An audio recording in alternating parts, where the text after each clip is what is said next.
Oh yeah, pipe smokers, happy Sunday. Yeah, this is the Paul Gilson YouTube channel, and I'm Paul Gilson, aka Paul the Pipe Guy. Yeah. And yes, I got a haircut way past due. My hair would come down to my bottom lip, way past due.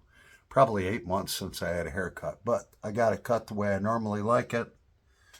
My buddy John Kruger, when he saw a video of me when I had my haircut like this before, was like, man, you really look good with a haircut like that. You should get that done again. And I was like, yeah, I just have been working so much. So anyway, it is the 25th of May, 2025, and it's Sunday afternoon. And so, yeah, let's have a smoke together. So grab your favorite pipe, grab your favorite blend, and grab your favorite beverage. It's after 1 o'clock. I'm going to have an afternoon beer. Yeah. Okay, so we have my Mr. Bragg poker pipe that I bought a few years ago. This is made out of Mediterranean briar. Gorgeous pipe. It's 9 millimeter. I love this pipe. I love how the top is curved on it. All freehand. Just a beautiful pipe and a great smoking pipe. Well, the last 3-4 videos I've done, I've smoked Mr. Bragg's, and I own several. And in that, we have some 5-year-old Bengal slices, single barrel aged. And these, you can't get them anymore. They're made by Sutliff. They come in strips, like there's 2 strips right there, all right? You just cut off about 1/4 of an inch, another 1/4 of an inch, rub it all out, and it fills most medium-sized pipes up to the top. So let's start something on fire here. Yeah. Boy, have I got some news for you guys.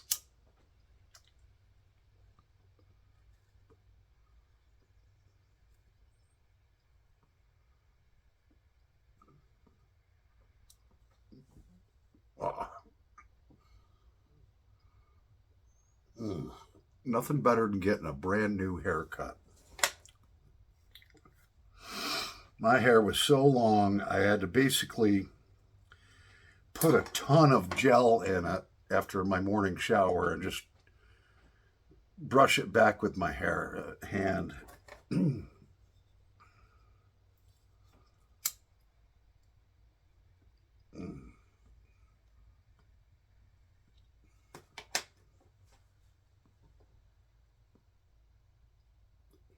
So yesterday, actually Friday, I went to work and I have 3 different bank accounts. The one bank account I had just shy of $2,000 in, and I had my car payment of $325. That was I had paid, but it was still listed as pending. It hadn't come out yet. So about 9:40 in the morning at work, I buy a Snickers bar out of the machine. I use my card. And at 12 o'clock, they sent us home early because it's a holiday weekend. I went to get some things, some gasoline and some beer at the local gas station. My cards declined twice. So I always carry at least $100 in my wallet. Sometimes they pull the website down to do maintenance. You never want to be stuck just with credit cards. Well, they're debit cards. So I go out to my car, and I'm sitting in my car. I'm looking, and my checking account shows negative $386. And I'm like, what the? Oh my God. And I'm scrolling down through. Somebody somehow got a hold of my routing number and my account number, wrote a check for $2,020 and sent it through.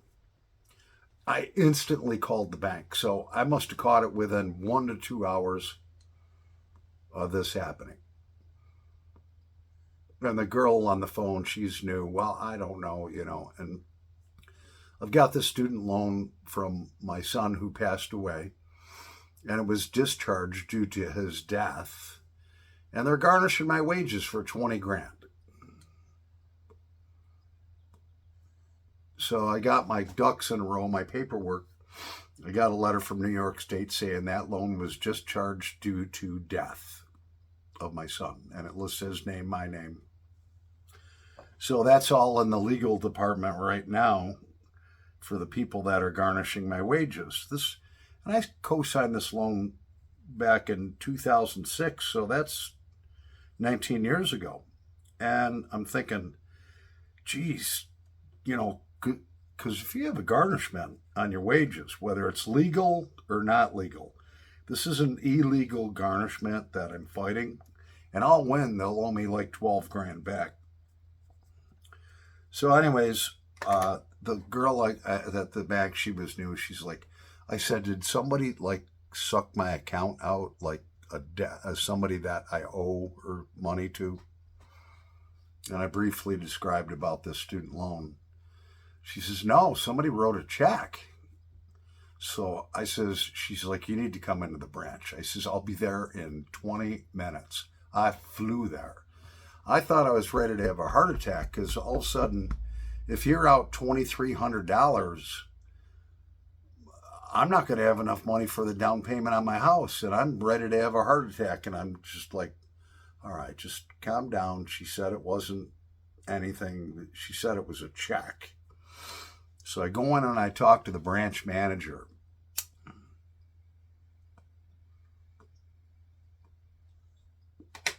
She knows me. I've been dealing with her for 11 years. And they all love me down there. They're all great people. And she comes in and she's like, here's the check that was written. Pulled it right up on her screen. They had a picture of it. I was like, that is fake as fake can be. Plus the signature below isn't mine and it's stamped by someone else's name. How could they do that?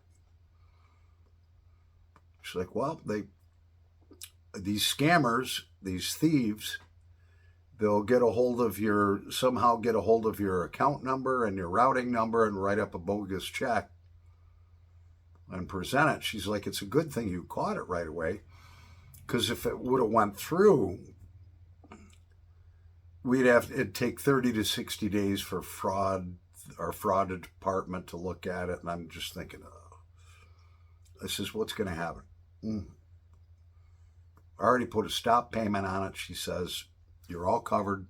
You'll have all the money back in your account tomorrow. I was like, thank God. She says, check your balance tomorrow. If it shows that it's been canceled, come in and draw all the money out. Just leave like 50 cents in the account. So I did that the next day. And then, the thing is with my mortgage, I got to show that I've been saving up for a while. So I had to transfer all this money into a different account. I drew all the money out. It was like $2,400. Then I was like, my car payment was due on the 21st. I called them up. I was like, look, I can't have any problems with this. The payment I made on the 21st is not going to get covered by my bank. Okay, Mr. Gilson, just call. I'm going to switch you over to the automated system. Pay it again. This is, well, right now your computer system shows that I made my May 21st payment. And this will be applied to June. What's going to happen there? Just call back within a few days. Don't worry about it. It's going to be okay. And then explain it to our customer service what happened. Your account was compromised and you had to close it.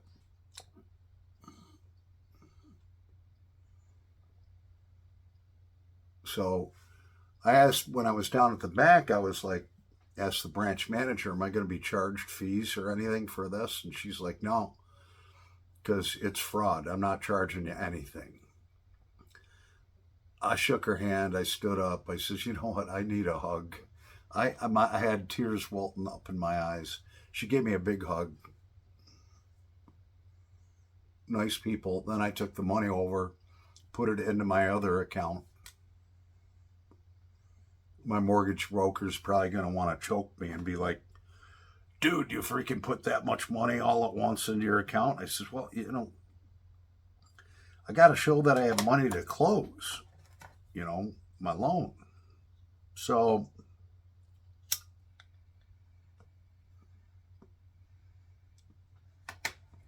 that was my raise your blood pressure and almost feel like you're having a heart attack type of thing. Well, it's all going to work out.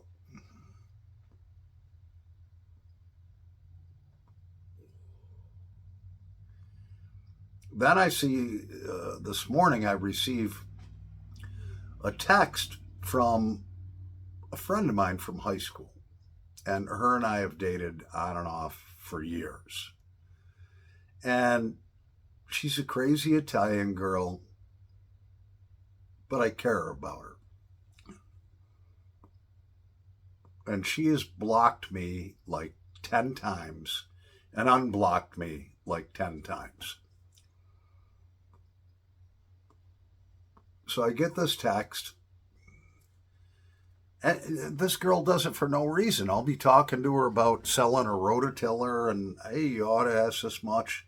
And then she'll just be like, I think it's time to block you now forever. She's done that literally like 10 times. Then when somebody in her family dies or something bad happens, she contacts me. Hey, I've unblocked you. Here's what's going on in my life. I need a friend. Well, I don't need any friends like that, all right? And the reason for her blocking me, she says, when you moved into your house 11 years ago, you were renting a room. There was a 23-year-old young girl that was renting that side of the house. She sublet a room to me for $450 a month. She says, you slept with her. I said, no, I didn't. I was 49 years old. She was 23. She was dating her husband at the time, her current husband that she's married with now. She's like, no. She's like, you lied to me. She's got a big mouth. She said she slept with you. So good luck with your life. It's time for me to let you go for good. And I text her back and I says, I never slept with this girl, which I didn't. And even if I did, it was years before her and I started dating, on and off. So I said, you know what? I'm going to save you the favor. I'm going to block you forever. If I see you on the side of the road or something broken down, yeah, I'll stop. I'll help you out. But I can't handle this being blocked, then unblocked, blocked, then unblocked. She's like crazy. She'll sit and make up shit in her mind. She smokes pot all day long, smokes marijuana all day long. I think that's messed with her head. She comes up with these different ideas and stuff. And I know everybody's going to be like, run, Forrest, run. And that's what I'm doing. I'm done with it. I'm not going to be abused. I'm too good of a man to be abused like that. So I just said, I'll save you the trouble. I'm going to block your ass. And it'll be for good. I said, I'm tired of being blocked and unblocked when you need me. I refused to be abused like that. Not going to happen. I don't need it. I don't deserve that kind of treatment. So anyway, today I went down and I got my hair cut. The first place that I normally go to, there's one girl working there and she's like, I'm booked for the rest of the day. I says, well, it says on your website you take walk-ins. She's like, yeah, I know, I'm sorry, but we don't have enough help. So I'm sitting in the parking lot. I'm looking up, other places I can get my hair cut. I call one other place. No, I'm booked for the day. We don't have enough help. It's just me here. Okay. So I'm driving to get some beer. I see there's another place called Cuts Unlimited. I was like, and it says open. So I pull in there. I saw one guy that was walking out of the first place that I tried, and he was sitting there, and then there was another guy ahead of him. So there's three of us guys there getting haircuts. Then another guy comes in. So I only had to wait about a half hour. The girl that cut my hair did a good job, I think. I always tip hairdressers good. You know, the haircut was $20 and I gave her a $10 tip. That's the right thing to do. They had to pay all that money to get their licenses. It's like 16 grand now to get your license to cut hair from a cosmetology school. You could do it for free if you do it in high school. But you know, I don't know. It is what it is. You know, so those are three things that I had to overcome and just take it like a man. You know, between trying to rectify my car payment, going down fixing everything with the bank,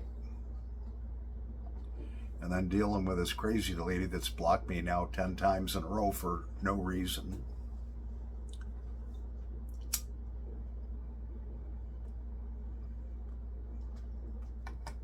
I've surrounded myself with good people in my life, and someone who blocks you when all of a sudden, probably because she's smoking way too much pot all day long. She gets things in her head that aren't right, and then she'll just get mad at me and block me. Then when she needs me, like when her mom died, different times when her son disowned her, when her dad disowned her, she'll unblock me. Oh, I need to talk to you. Guess what? That's over with, okay? I'm not going to be abused. I'm just not. I don't need people like that in my life that they're poison. And I don't feel bad about it either.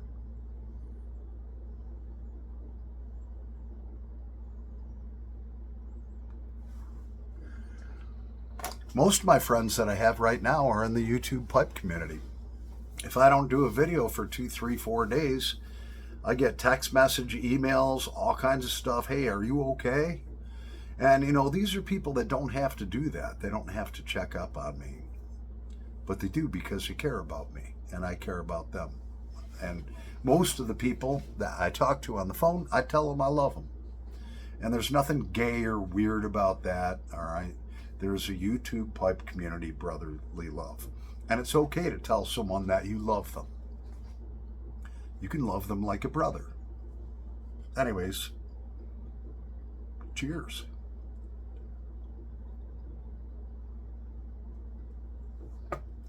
Yeah.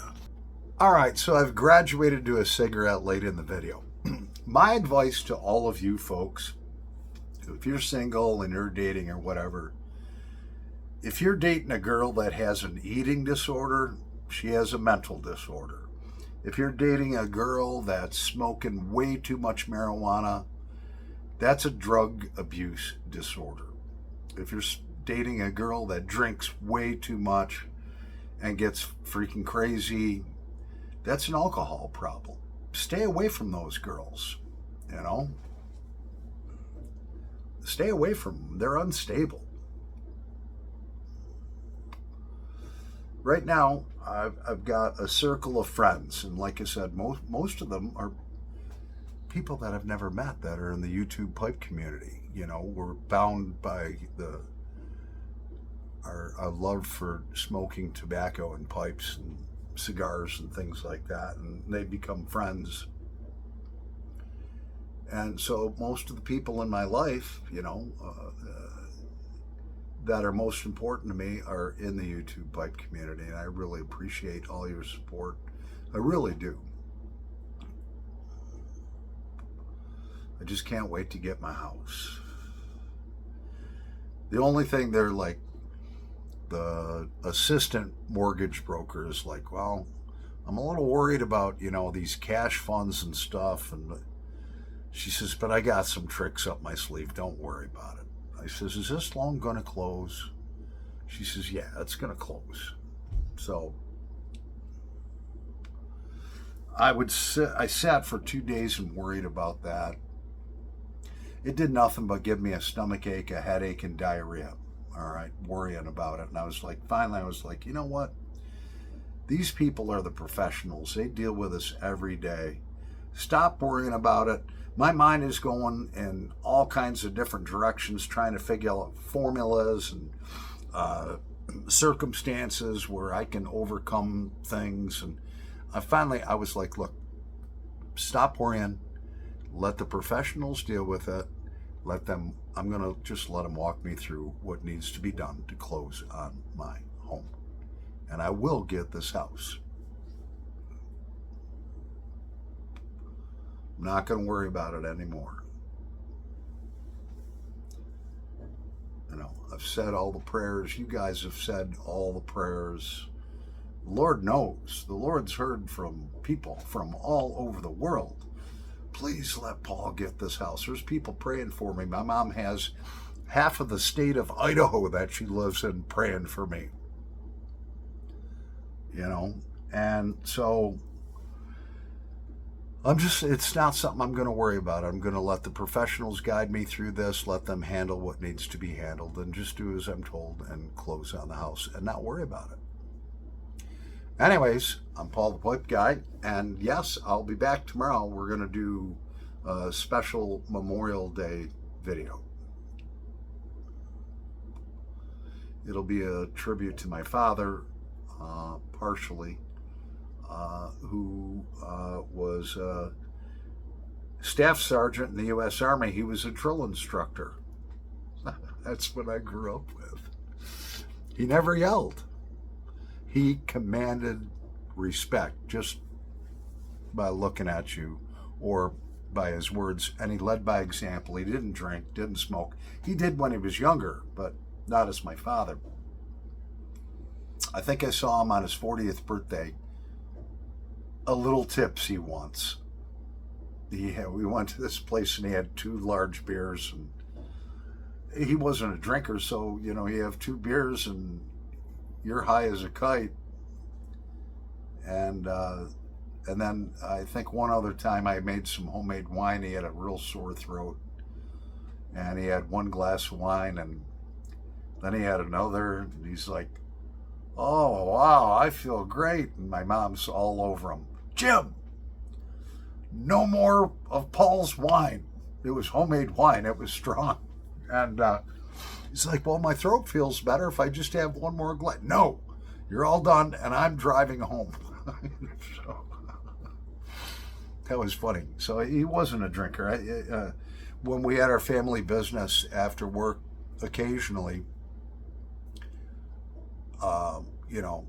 somebody would buy a 6-pack of beer, and everyone would just have 1. We'd sit around the warehouse and talk about the day. And so he was never intoxicated off of 1 beer. He'd sit there and make it last a half hour, Anyways, I'm Paul the Pipe Guy. Thank you for the prayers, the blessings. Thank you for your friendship. Those text messages checking up on me, they don't go unnoticed or unthanked. So thank you very much. Over and out.